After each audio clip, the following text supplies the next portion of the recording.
গত 27 এপ্রিল প্রধানমন্ত্রী তারেক রহমান যশোরে গিয়েছিলেন।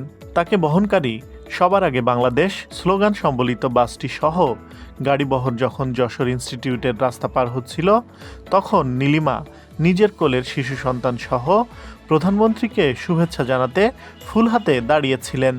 বিষয়টি তাৎক্ষণিকভাবে প্রধানমন্ত্রীর দৃষ্টিগোচর হয় এবং তিনি গাড়ি থামিয়ে বাচ্চাটিকে দেখতে নেমে আসেন।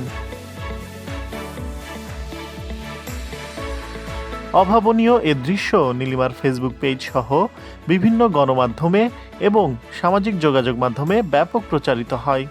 এরপর সেই নীলিমা ও শিশু সন্তানের জন্য প্রধানমন্ত্রী তারেক রহমান উপহার পাঠানোর নির্দেশ দেন তার অতিরিক্ত প্রেস সচিব আতিকুর রহমান রুমনকে।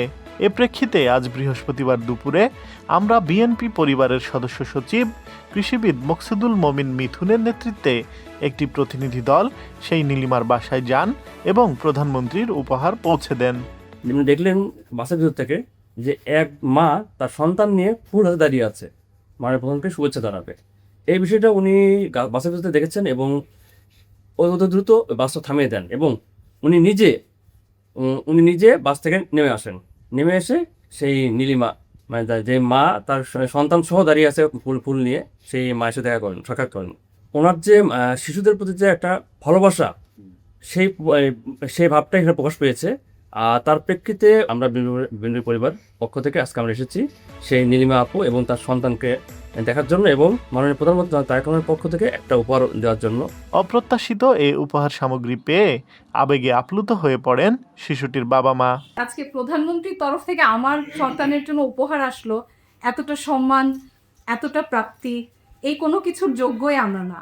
আমি খুবই নগণ্য একজন মানুষ, আমাদের পরিবার, এটা আমাদের জন্য অন্যরকম একটা সম্মান, অন্যরকম প্রাপ্তি আমার সন্তানের জন্য। এটা কোনোভাবে বলে ব্যক্ত করার মতো না। উনি যে সেদিন বাস থেকে নেমে এসেছেন, এটা পরিপূর্ণ ওনার ভেতরের যে একটা সফট কর্নার, সেখান থেকে উনি আমার সন্তানকে দেখে নেমে এসেছে। এখানে আমাদের কোনো যোগ্যতা, আমাদের কোনো ক্রেডিট কিছুই নেই।